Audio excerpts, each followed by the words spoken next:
Il y a toujours ce problème de l'intro. Ouais, putain, mais tu sais, on peut enlever. Hein. Ouais, on s'en fout. Ouais, je sais pas. Et ben voilà, ça y est, ça fait une intro. Et salut à toutes et à tous, bienvenue pour un nouvel épisode de La Grange. Salut Manu. Ciao. Comment ça va ? Bien et toi ? Bah écoute, ouais, ça va super. Très content de parler de cinéma encore une fois, parce que La Grange, c'est votre émission cinéma. On critique des films qu'on a vus. On va aussi parler de différents sujets de films, de réalisateurs ou de genres. Ça, c'est pas encore un format qu'on a encore officialisé, mais on va y réfléchir aussi à faire des petits formats. On va plus s'attarder sur une décennie de films, sur un réalisateur ou quoi que ce soit. Mais... Ouais. Mais voilà, on y réfléchit. Hein. Mais là, aujourd'hui, on va faire une critique de film. Et là, moi, si tu veux, je sais pas pour toi, je suis content parce que voilà, les derniers films qu'on a vus, c'était plutôt des films d'action. Et il y a vachement de trucs à voir. Donc, du coup, là, le film d'aujourd'hui... ça change avec le dernier Power of the Dog. Hein. Ah, mais oui, alors très intéressant en soi, Power of the Dog. Ouais, mais on n'est pas dans le même style. Là, on n'est pas du tout dans le même style. Là, on est vraiment sur des films d'action sur Netflix. Parce que là, aujourd'hui, du coup, quel film on va traiter aujourd'hui ? Aujourd'hui, Carter. Hello? Your name is Carter. Who are you? We're going to blow up this room in 20 seconds. Dites-moi pourquoi je suis traqué par la CIA. Un microdispositif explosif d'une portée de 10 mètres a été implanté dans votre molaire. Si vous refusez de collaborer avec nous, il s'activera. C'est Carter, c'est un film d'action coréen réalisé par, du coup, on est désolé si on va le prononcer un peu, ce sont des défauts de prononciation pour Jeong Byung-gil, donc réalisateur coréen, c'est un film coréen, c'est disponible sur Netflix, et en gros, ça parle de quoi ? Ah, tu commences comme ça. Bah, je sais pas. Mais c'est pas le premier avis de qu'est-ce qu'on en pense. Ah, mais vas-y, alors quand tu veux. Alors, si tu veux, alors déjà à chaud, effectivement, qu'est-ce que t'as pensé du film ? Non, une petite bombe, pour moi. Oh putain, carrément. Ouais. Ah oui. Si vous voulez voir un film un peu différent et que vous en avez marre des films d'action à la Marvel, essayez ça. Alors c'est vrai, hein, si on le compare avec les productions Marvel, c'est clair que c'est carrément différent.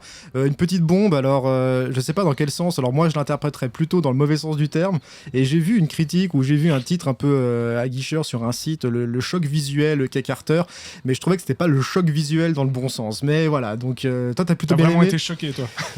Non, mais alors ça, non, mais il y a des bonnes choses, j'ai pas tout détesté dans ce film, hein, j'ai juste trouvé un peu long. Donc ça commence fort déjà. C'est vrai que ça commence fort. Non, mais à part ça, c'est vrai. Donc du coup, on est plutôt, vous avez compris, Manu, t'as plutôt bien aimé, moi j'ai eu des réserves, t'as même super aimé en fait. Franchement, ouais, non, j'ai bien... Alors, comment dire ? En fait, je suis passé par plusieurs étapes, mais globalement, ouais, j'ai bien aimé. Franchement, c'était cool. Mais qu'est-ce qui t'a attiré alors du coup qu'est-ce qui nous a conduit à aborder ce film ? Parce qu'en général, voilà, on se fait la bande-annonce. Est-ce qu'on a des notions sur le réalisateur ? Alors perso, moi, le réalisateur, je le connais absolument pas. J'ai pas vu les précédents films qu'il a fait. Je me suis juste fié à la bande-annonce du coup qu'ils ont mis sur Netflix et puis au pitch. Qui est relativement simplissime, hein, mais toi, qu'est-ce qui t'a attiré du coup Moi, j'en ai entendu parler comme donc d'un film d'action qui a été filmé en plan séquence, ou en tout cas qui donne l'impression d'un plan séquence. Ouais, oui. Donc moi, c'était l'impression. le seul argument. Enfin, j'ai acheté le film grâce à cet argument, quoi. C'est ce qui m'a donné envie de voir le film. Oui.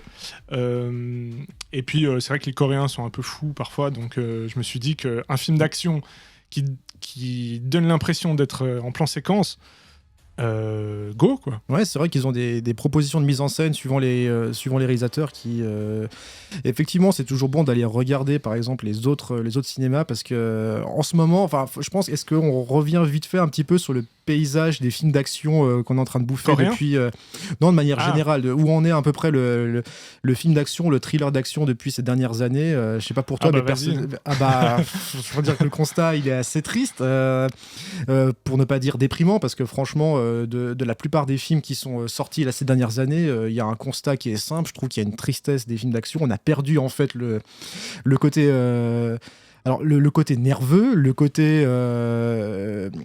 qui ose, même au niveau purement technique de cinéma, je trouve qu'on a perdu aussi du gros au niveau de mise en scène. Personnellement, moi je trouve qu'on ne sait plus filmer du tout les films d'action. mais vraiment quand je dis les scènes d'action qui sont censées faire le cœur du film. Après les personnages, les machins et tout, on s'en fout au final, hein. Ça peut être en gros un pitch de merde, hein, sur une histoire à la con, mais en gros on s'en fout. Si les scènes d'action sont bonnes, on suit le film. Malheureusement, et des films d'action comme je sais pas, les énièmes films d'action avec l'autre là, comment il s'appelle là, Liam Neeson, qui sauve sa femme, qui sauve sa mère, qui sauve son chien, qui sauve le paquebot, qui sauve le président, qui sauve mes fesses. Enfin voilà, on a encore ces énièmes films. Je trouve que plus ça va et plus c'est chiant et plus c'est les mêmes recettes et t'as l'impression que plus les gens ils ont... Et puis tu parles pas de Jason Bourne, de James Bond. Alors ça aussi, c'était pourtant des bons. Alors ça aussi, les John Wick, hein, de manière générale. Donc voilà. John Wick qui se rapprocherait plus, on va dire quand même un peu. Enfin, je dis ça en fait parce que je crois que dans le 3, ils sont inspirés de l'autre film du réalisateur pour une scène de fight assez culte. Bon, je m'avance, mais j'ai pas vu le 3. Mais en même temps, John Wick, c'est réalisé par. Il y a plus de liens, quoi. C'est un peu plus fou, donc il y a ce côté un peu plus proche, on va dire, que le côté classique hollywoodien.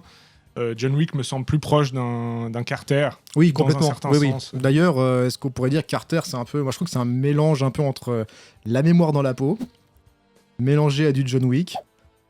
Parce que. Ouais, mais John Wick, c'est déjà inspiré aussi par le cinéma asiatique. Oui. Donc, ce serait bête de dire que c'est du John Wick. C'est plutôt John Wick qui est déjà. Tu vois, c'est plutôt John Wick qui s'inspire plutôt que l'inverse.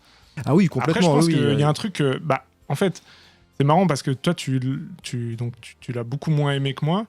Mais par contre, la critique des films d'action actuels, où les scènes d'action sont pas très intéressantes et tout. Mais en gros, ce que tu critiquais me semble justement ne pas être dans ce film, tu vois. Enfin, en gros, je devrais te dire, justement, regarde Carter. Regarde Carter. Alors, c'est vrai. Alors, c'est vrai que... Alors, je suis parti du principe que ça va être encore un énième film où finalement les scènes d'action vont pas être si impressionnantes, elles vont pas être. Parce que c'est quoi que t'as pas aimé le plus, on va dire. C'est quoi qui t'a dérangé dans le film? Alors moi j'ai dissocié en fait, si tu veux, les idées de mise en scène et les idées de scènes d'action, où je trouve que là il y a des super bonnes idées, mais malheureusement qui sont au final techniquement assez mal exécutées, où en gros je me suis dit c'est dommage, ça aurait manqué un petit peu plus de clarté et ça aurait manqué un petit peu plus de moyens quand même, parce que on sent le côté un petit peu chipouille. Par contre, je te le concède, il y a vraiment des scènes d'action, des idées de scènes d'action, des idées de situation de scènes d'action que je me suis dit, putain, ouais, ça c'est clair, il y a des trucs, franchement, outre le... Alors, globalement, c'est vrai que le film, tu t'en vois pas tous les jours des comme ça, et il y a des scènes d'action, effectivement, c'est un putain de film barré, quand même, hein. Ouais, faut pas. Là, tu commences. Bon, c'est vrai qu'on commence par la critique négative de Serge, et c'est pas le seul, hein, mais c'est un putain de film, what the fuck, quand même, qui t'envoie des trucs dans la gueule, là, dès le départ. Il y a une scène dans les bains-douches. Alors oui, donc... tu t'y attends pas, et c'est pour moi c'est hyper violent et bien filmé. Tu t'y attends pas, oui et non. Moi je trouve justement que ça y est, c'est parti, on va voir la scène. Moi à chaque fois qu'il y a une scène qui va commencer, le cœur, l'histoire, je sais même pas. Enfin en gros c'est quoi? Il y a une sombre histoire d'agents secrets entre un agent Coréens du Sud et Coréens du Nord. Un agent de la CIA, même un agent de la CIA. Il y a le mot CIA dedans. Oui, c'est un agent de la CIA qui est de ce que j'ai compris, qui est amnésique. Voilà, c'est ça. Il se réveille par une équipe de choc qui le réveille dans une chambre d'hôtel, et puis après il y a une voix dans l'oreillette qui lui dit voilà, si vous voulez survivre. C'est pas une oreillette, une sorte d'oreillette, mais il entend en lui parce qu'il a un implant en lui, et puis cette voix lui dit si vous voulez survivre, faites exactement ce que je dis, et puis du coup, en gros, c'est le seul prétexte en fait pour faire avancer l'histoire et puis faire enchaîner les scènes d'action.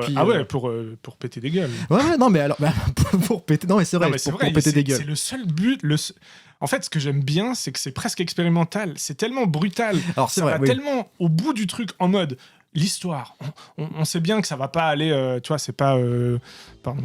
Je parle dans le micro. Ça va pas être un monstre. On s'en fout de l'histoire en vrai. Il le sait. C'est un argument, c'est une excuse pour t'en foutre plein la gueule quand même dans les scènes d'action. Et moi, c'était impressionnant quand même. Ouais, plein la gueule. Alors, moi, honnêtement, j'ai passé un très mauvais moment à regarder ce film. Dans l'enchaînement de l'action, l'enchaînement des scènes. Alors, on a dit un peu plus tôt qu'en fait, il le vendait comme un film plan-séquence. Alors, je pense qu'il serait bien de revenir un petit peu, de démystifier un petit peu ce que c'est que si c'est vraiment un plan-séquence. Un plan-séquence, en théorie, c'est comme si c'était fait pendant tout le film, donc il dure 2h15. Voilà, sans normalement aucune coupe. Sans coupe, voilà. Mais ce qui est impossible, voire pratiquement impossible. Ça Alors a déjà là. été fait, mais en vrai, c'est Alors- souvent une... Il y a souvent des coupes cachées, mais des fois, il y Voilà, a des c'est plans ça. qui peuvent durer quand même une demi-heure. C'est énorme au cinéma. Ah, les c'est plans, énorme. en général, et ça- on ça- imagine ça dure pas assez de durée. l'exécution derrière, toute la mise en scène de faire ramener les comédiens pour la prochaine scène. Le dernier en date qu'on a C'est très compliqué. qu'on a dans nos souvenirs, qui est sorti récemment, c'était 1917 Ouais, de exact. Sam Mendes, qui là, on voit vraiment, qui là pour le coup. On voit vraiment le processus du plan séquence. On suit un personnage, on suit un soldat en pleine guerre mondiale. Il passe du front, intérieur, extérieur. On traverse les lignes ennemies, tac tac, sans aucune interruption ou presque. Effectivement, comme tu l'as dit, 2-3 coupes. Là, pour Carter, je pense qu'on va y aller vraiment. C'est clairement pas un plan séquence. Ah non, ça mais, se non, mais voit. bien Et sûr. voilà, ça se voit. Je pense que même des yeux pas professionnels Voilà. voient tout le... que ce soit les coupes ou même les techniques un peu de... Il les cache pas, hein. Il les cache pas, les oui. coupes. Et finalement, en fait, on s'en fout. On a vu le truc, j'ai dit, ouais, d'accord, en fait. Le rendu final se Toi, je pense veut que- à l'attention de faire un plan séquence. Ouais. Mais voilà, moi, alors les coupes, on les voit. Hein. Il y a les zooms et les dézooms en général. Ça, c'est le genre de truc que tu Mais vois. moi, quand- mais en fait, ce qui est fou dans ce film, c'est ils font des choses. Alors, peut-être parce que je vois pas assez de films coréens ou même de films asiatiques d'action actuels ou indiens. Moi, j'ai envie de dire, peut-être c'est peut-être plus dans ce genre de délire-là où ils osent tout. Et tout ce que toi, tu penserais être cheap et tu le ferais jamais dans une et tu le vois jamais dans les films Oui, américains. mais c'est trop.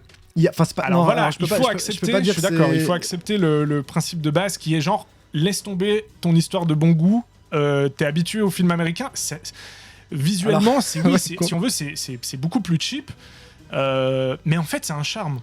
Moi, je trouve Ah que moi, ouais, ça a bah, moi, marché sur moi parce que je me suis dit, en fait, il y a un côté hyper rafraîchissant et en mode hyper, tu vois, revigorant. On en peut, enfin, c'est pas qu'on en peut plus, mais on a tellement l'habitude de voir dans le cinéma américain toujours les mêmes choses, la même lumière, le même type de plan. Et puis là, c'est récurrent depuis des années qu'on s'emmerde en termes de mise en scène, que tout d'un coup, t'as un truc comme ça.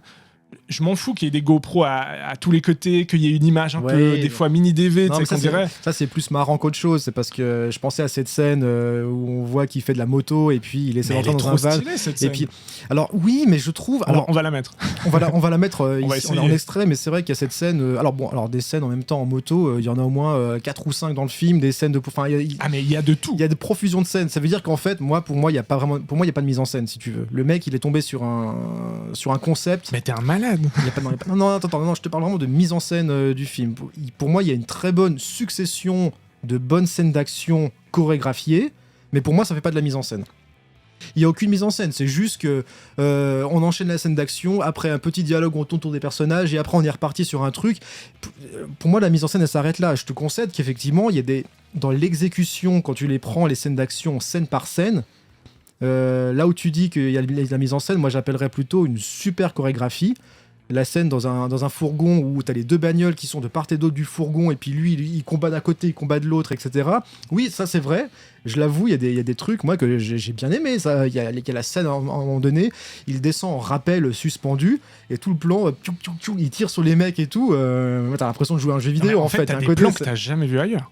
Combien Dans de le- films tu te dis ça? Combien de films Alors- où tu peux te dire j'ai jamais vu un plan comme ça? Alors c'est pas dans les films, mais dans les jeux vidéo. Moi, j'ai retrouvé Alors, ces peut-être, trucs hein. dans les Uncharted, c'est typiquement en fait le genre de jeu couloir en fait avec des scripts qui se déclenchent où t'es là avec ton gun et puis après t'as le camion qui arrive avec l'escouade de mecs que t'es en train de leur tirer dessus et après t'as un avion qui va déposer une autre escouade de mecs, il faut te retourner, tout ça sur un plan séquence.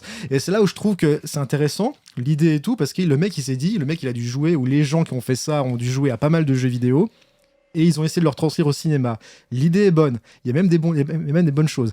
Mais après, malheureusement, ça secoue beaucoup trop. Ah oui. Bon, ça, je suis d'accord. Des fois, ça fait un peu mal à la Il tête. y a des trucs, tu sais, ça me rappelle un petit peu ce film qui était dans la profusion, un film indien avec, ils appelaient ça le Terminator indien, tu sais, c'était un gars, on dirait le Steven Seagal indien. Et puis, en gros, c'est une machine qui arrive. Ah, mais oui, il y a eu plein de mèmes et plein de mèmes. plein de vidéos sur le net. Ouais, où le mec, en fait, t'as toute l'armée qui essaie de le détruire, et puis le mec, c'est toujours plus. Il ramasse les guns, t'as une armée de guns qui tient avec juste deux bras, ouais. après il Mais fait c'est une pour ça que je boule te de dis, lutte. c'est un côté un peu complètement décomplexé qui rappelle Ouais, plus presque. les films indiens ou. presque nanardesque. Moi, j'avais envie de le qualifier comme un nanar, mais mais il manquait quelque chose pour le qualifier de nanar. En fait, un nanar, ouais. Bah après, si tu veux, mais oui, alors, mais je pense qu'il y a quand même un truc de base où tu rentres dedans ou pas. Après, ça peut tout autant être un. J'abuse en disant un chef-d'œuvre, mais en vrai, je trouve qu'il y a tellement de cinéma là-dedans. Il y a c'est un potentiel. C'est pour ça que je dis une petite bombe. T'as le truc, il est hyper compact. Finalement, alors tu peux t'emmerder un peu parce que c'est vrai que c'est répétitif dans le sens pas des scènes d'action, mais il y a pas que le de sens, l'action. il y a pas le sens de la mesure un petit peu. Ah non mais aucun. Mais c'est là où ils y vont à fond tout le temps. Ah mais à fond tout le temps. Mais c'est ouais. là où je te dis que j'ai pas détesté parce que je vois le potentiel en fait d'en faire une œuvre absolument what the fuck. Et puis les scènes d'action un petit peu hachées ou un peu nerveuses, tu vois ça, on l'a vu aussi dans Kingsman par exemple. Moi il y a quelques scènes, ça m'a fait penser à la scène de l'église dans Kingsman ou la scène du taxi dans Kingsman.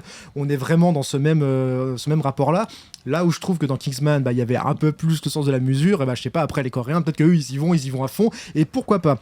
Après le problème c'est que il y a plusieurs, en fait, à plusieurs moments de mon ressenti, je me suis dit mais putain là ça aurait été bien que ça soit un peu plus un peu plus stable. En fait, c'est con, mais je cherchais un petit peu de stabilité parce que je me suis dit que, tu vois, là, ils ont essayé de suivre la moto, après, ils ont fait un demi-tour et puis après, repasser comme ça.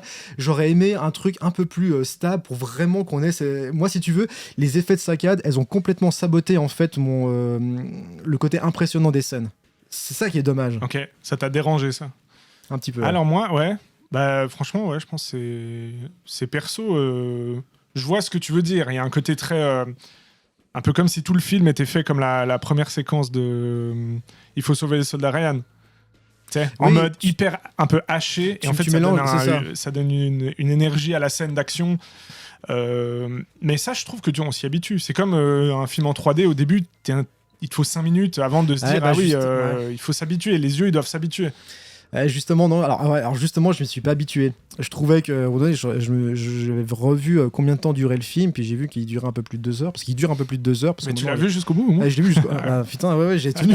Oui, et moi, je voulais voir la scène avec mes cochons dans le camion. Il fallait absolument que je la regarde. Oui, parce que alors, attends, si on fait l'inventaire des scènes, donc il faut s'imaginer que c'est censé être un film donc en plan séquence qui part. De quoi? Au début, on est dans une maison, des chambre d'hôtel, des bains turcs, d'un avion. Ils sautent d'un avion. Ils sont dans la jungle. Ils sont dans une camionnette avec des cochons. Non mais avec des zombies. Zombies. On n'a pas dit qu'il y avait une épidémie dans le film. Ouais, alors je sais pas si c'est post-Covid. Je sais pas, c'est un bordel. C'est un bordel ce film parce que tu suis des agents de CIA qui sont mêlés de près, de loin à la propagation de ce virus. Enfin, tu comprends que surtout qu'il y a un petit truc, mais bon, soit j'ai pas capté, soit c'est pas hyper intéressant entre la Corée du Nord et la Corée du Sud. Peut-être que j'ai pas les ouais, rêves. alors moi aussi, j'ai du mal à assimiler parce que t'as Corée du Nord, Corée du Sud, et puis après t'as les Américains qui sont là-dedans, les gens de la CIA. En fait, le mec que tu suis, donc qui est un acteur coréen, qui est un personnage normalement coréen ou alors moitié coréen parce qu'il est aussi agent de la CIA. Ouais, il fait partie de la CIA. Et il est vu comme un traître. Alors bon, là on revient sûrement sur l'histoire. Alors l'histoire, franchement, mais vous inquiétez pas, si vous avez pas compris l'histoire, on s'en beurre le cul, on s'en fout complètement, franchement. Mais oui, mais ça fait du bien des films comme ça. Mad Max, l'histoire, on s'en fout aussi. Carter. Alors au début, c'est vrai que ça pique un peu des yeux et des oreilles. C'est vrai qu'il faut quand même se dire ok, tu regardes pas le film pour le jeu d'acteur ni pour l'histoire. C'est clair. sûr. Mais encore une fois, aucun acteur ne joue bien. Si tu rentres dedans et que t'acceptes ce truc, parce que du coup, moi j'ai été en mode, j'ai été hyper excité par la scène de si on peut dire comme ça, par la scène des bains turcs, et qui est hyper vénère. Et déjà, je savais pas que c'était gore, en fait. Je pensais pas que le film allait être gore. Et c'est vraiment un truc... Alors oui, c'est du gore CGI, il y a tout, mais... Complètement. Mais ils en ont rien à foutre. Et genre, il y a du... Le gars, il matraque, je sais pas, 200 personnes avec une machette, un truc comme ça. Alors oui, là, par contre, c'est bien gore. Mais c'est du gore tellement fun. Enfin... Oui, moi je l'ai pris comme du spectacle et du fun, et puis il y a quand même une prouesse typiquement sur cette scène, parce que j'ai voulu voir un peu, j'ai pas trouvé grand chose comment ils ont fait les scènes, parce que franchement t'es dur, parce que c'est quand même hyper impressionnant parfois, et d'ailleurs ils ont utilisé pas mal de FPV, de drones, et là par exemple c'est un vrai plan séquence, toute la scène qui dure quand même je sais pas, 5 bonnes minutes, en tout cas 5-10 minutes, la scène des bains douches. à moins que l'info soit fausse, mais j'ai vu que c'était un vrai plan séquence, ça. Oui, à plusieurs reprises, tu sens qu'il y a des mecs aussi avec la caméra, ils sont un peu en mode Yamakasi, tu sens qu'ils... tu les vois à un moment donné, tu sens que le caméraman, hop, il monte sur le mur, et puis il leur tourne autour pendant du combat. Mais en fait, je sais pas, alors soit il y a moi je trouve qu'il y a quand même un gros problème de post-processing, il y a un gros problème d'image, de post-prod, au post-prod, parce que là où tu me dis, il y a une exécution au niveau de la mise en scène de la chorégraphie. Alors c'est vrai, mais je trouve que c'est dommage parce qu'au final, ça a été complètement, je trouve complètement saboté par le rendu final du film. Je trouve que le rendu des couleurs, le rendu en fait des le rendu des petits finishes de CG, le rendu pour essayer de gommer les transitions entre les différentes caméras qu'ils utilisent. J'ai l'impression que ça a été fait malheureusement à la va-vite. Il n'y a aucun polish bien. Enfin, le film, il fait crade mal fini. Alors, soit c'est un problème de budget, ou alors soit c'est un problème de temps. Enfin, on ne sait pas d'où peut venir. Je vois pas d'où peut venir ce problème. Je vois tout à fait ce que tu veux dire, et je pense qu'il y a une grosse part, parce que les notes, elles sont catastrophiques du film. Ouais, ils s'en ont pris Moi, la gueule. J'ai adoré, mais genre, c'est quoi? C'est moyenne de 4-2 Ouais, un truc là, comme ça sur IMDb, je crois, ou sur Sens Critique. Donc, c'est pas des bonnes notes.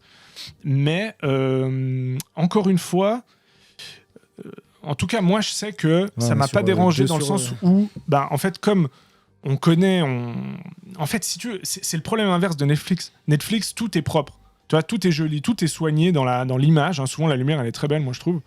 Même si c'est discutable, mais c'est largement plus beau, on va dire plus classe que Carter. Mais Carter, ça va avec le côté je m'en branle, je vais à fond et je m'arrête pas. T'sais.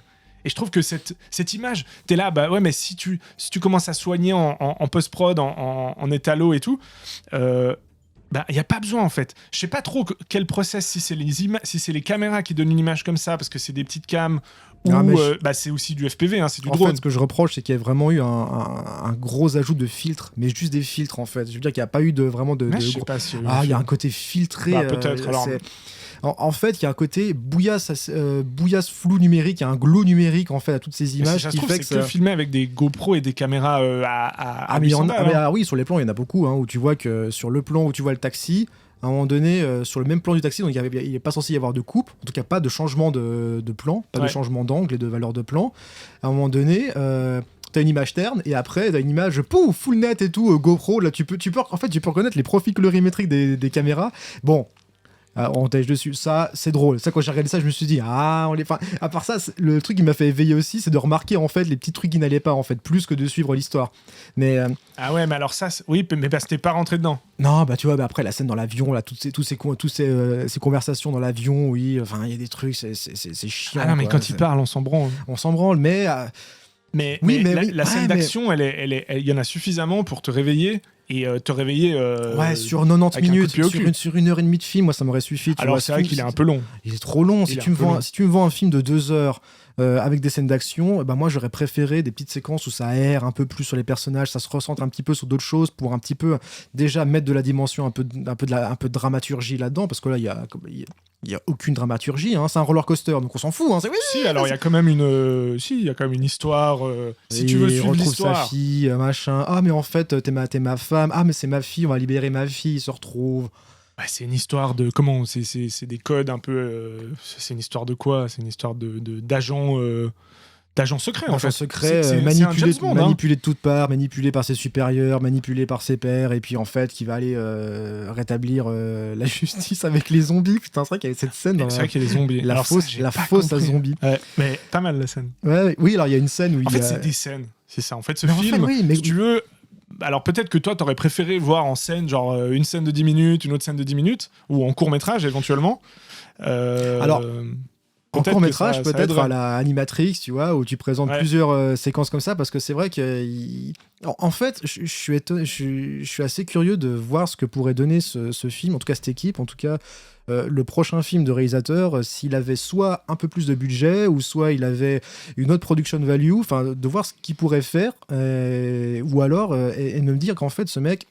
Ouais, il peut faire largement plus, ou alors non, il est cantonné juste à ça. Et puis, Je pense qu'il faut regarder, moi je l'ai pas vu non plus, mais son film précédent qui a eu un petit succès de Villainess, ça s'appelle, Les Vilains, je pense. Ouais. Je crois qu'il a gagné donc des prix, et puis en plus, il a eu un petit succès.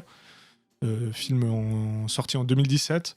Ouais, Villainous, ouais. Et que je vais voir, du coup. Qui avait du l'air coup, cool. oui, du coup, ça interroge. Et j'ai vu la bande-annonce, et ça pourrait te plaire plus, dans le sens où l'image est plus léchée et plus standard, quoi, plus classique. Oui, j'attends pas l'image posée léchée de Power of Dog qu'on a vu l'autre jour. Non, mais c'est un autre type, on est d'accord. c'est plus des lumières nocturnes et tout, mais c'est propre, ça a l'air joli. Mais ça, alors après, je me demande quand même à quel point, je pense pas, hein, mais à quel point, comme c'est sur Netflix, c'est pas au cinéma, et on sait que, mine de rien, l'influence de la télé aussi, ça change. Même alors, si moi, j'étais à un moment donné, parce que tu m'as écrit, tu m'as dit, ouais, c'est difficilement regardable. T'as vu, il y a sa saccade ou je sais pas quoi. Mais il y a une saccade. Alors ça, il y a une sorte de oui, il y a une saccade, pas à tous les plans, mais une saccade, à mon avis. C'est là moi, je j'ai trouve pas remarqué. Hein. Revois les séquences, par exemple, il y a des séquences où c'est flagrant, où tu sens que ils ont pris telle caméra en fait pour filmer les dialogues, donc du coup elle fait un léger travelling, donc tu sens que c'est fluide, et après ça commence à être saccadé, tac tac tac tac tac, et parce que tu sens qu'il y a eu une fois la transition, ça, c'est parce qu'il rattrape, le plan d'avant. Et deux, ça allait faire, et voilà, et ça tout le temps, et c'est là que je trouve qu'il y a là je reviens sur le défaut de post-process en fait, le défaut de post-prod, et pour moi ça me fait partie de ces trucs, tu vois, où c'est un peu mal fini, et ça c'est purement technique. Après, je trouve que le mec, il a des bonnes idées, mais il a aucun sens. Il a aucun sens de la musicalité en fait de ces scènes. Et de la mesure. Mais ça fait quand même une grosse différence. Moi, je trouve que c'est. Il a pas le sens du rythme. Il met tout. Oui, mais alors attends. Voilà. Il y a un truc par contre. Tout s'enchaîne, mais il y a aucun. Il y a aucun rythme. Il faut mettre une petite musique quand même dessus. Oui, alors je suis d'accord, il n'y a pas de contraste. Pour rythmer ça, quoi. Oui, alors il y a le contraste des scènes de dialogue, mais en fait, comme elles sont un peu pas ouf. Non, mais je disais dans les. Même quand tu regardes les grandes scènes d'action, des grands films d'action qu'on a connus, qui sont restés dans les légendes, il y a des scènes d'action, il y a une chorégraphie certes, mais il y a aussi ce que j'appelle une musicalité, une mise en rythme en fait de la succession des images qui fait que... pour moi il y a ça. Hein. Ah non, pour moi justement... Mais sauf que le rythme c'est genre en mode tout. Bon, alors faut le voir sous acide, alors faut le voir coquet ou je sais pas. J'ai rien pris, hein, mais... Ouais, dis-le qu'en fait t'as un petit quelque chose pour t'aider à regarder le film. Non, vraiment pas. Il n'y a pas besoin. Le film te drogue à la place d'une vraie drogue, quoi. T'as pas besoin de prendre quoi que ce soit. Mais putain, avec les effets secondaires après, comme les mal de crâne, hein, ça c'est clair, hein, si vous voulez. Là, je suis un peu le vieux, mais... Non, mais il y a un truc, par contre, où, pour finir, où on peut se mettre d'accord, et qui est cool, qui est plus que cool en ce moment, c'est qu'il n'y a pas de cynisme. Le film, c'est exactement. Là, il y va. Il n'y a pas de second degré. Il n'y a pas de genre, oui, je sais que je fais un peu un truc, je sais pas le budget, mais genre, je sais que je fais un truc pas, comment expliquer, pas comme les autres, où je mets un peu de second degré et non, lui, il va juste à fond. Ou limite un foutage de gueule sur le média original en se disant, franchement, voilà, il y a pas de discours. Pas vraiment. En fait, le mec, il y croit à fond. Hein. Il y croit à fond, mais c'est ça que j'aime bien. C'est ça qui est direct et rafraîchissant, je disais, dans le sens où ça fait du bien, en fait, juste de pas avoir un truc... on va parler d'un autre film dans la prochaine émission ou la précédente. Qui lui, pour le coup, est l'antithèse, l'antithèse de ce film, voilà, qui est hyper boursouflé et tout. Et là, je trouve que je vois rien de ça. Ça va à l'os, mais il n'y a pas de gras. Enfin, si, il y a du gras, c'est un peu long, quand même. Mais les scènes d'action... Enfin, bon, voilà. Du coup, ça t'a suremballé. Du coup, quelle note? Pourtant, j'étais pas parti très positif. Très positif, ouais. Non. Pourtant, quelle note tu lui as donné pour être suremballé? 8. 8, ouais, donc t'es suremballé. Tu m'avais dit qu'à partir de 8, ça commençait déjà à être tu les peux films... le revoir. C'est ça. J'ai envie de revoir, ouais. Ouais, alors moi je vais mettre 3. Vraiment 3, parce que moi, c'est trop brouillon. C'est trop brouillon, juste sur un exercice de style qui est en plus pas si bien orchestré que ça. Donc voilà, j'aimerais pas... En fait, du coup, ça me donne pas envie de le revoir, parce que aucune scène... En dépit de la chorégraphie, tu peux me dire ce que tu veux sur comment ils ont réussi à les exécuter, aucune scène ne m'a réellement impressionné et m'a fait dire ah putain, ah ouais, attends, c'est quoi la scène? Attends, je la remets. Attends, parce que rien n'est très beau au final. C'est assez laid comme mais on peut pas terminer là-dessus quand même. La note 3 et 8, mais voilà. Faites-vous violence et voilà. et testez. De toute façon, si vous tenez pas un quart d'heure, au pire, tu laisses tomber, c'est sur Netflix. Exactement, vous avez Netflix, regardez-le. On vous invite toujours à faire vos commentaires aussi, à écrire des commentaires sur ce que nous on a par pensé. contre, c'est un peu violent. Hein, quand même. Ah, c'est gore. Faut dire, je sais pas quel âge, hein, mais. C'est moins de 18 normalement le film. C'est moins. Oui, donc voilà, oui. Moins de 18 Moins de 18 ans, ouais. Ah ouais, donc ok. Oui, donc c'est voilà, faut peut-être qu'on prévienne quand même.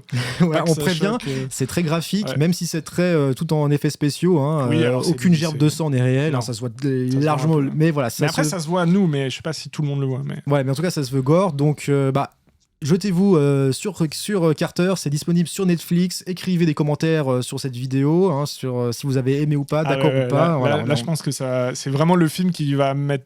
Qui va créer des clivages ou pas, ou alors, ou peut-être vous êtes tous suremballés, ou vous êtes tous surdétestés. En tout cas, on est très curieux, très impatients d'écouter et de lire vos commentaires. Voilà, je pense que c'est passé vite. Hein, franchement, on a été assez vif, assez clair. Hein, je pense sur ce qu'on a dit. J'espère qu'on aura donné envie ou pas. À ceux qui nous regardent. À ceux qui nous regardent, voilà. Donc voilà, c'était La Grange sur Carter, sur Netflix. Et on espère que vous avez passé un bon moment aussi avec nous. Et nous, on vous donne rendez-vous du coup pour un prochain épisode sur un autre film Netflix et un autre film d'action sur ce prochain épisode. Bye à tous. Ciao.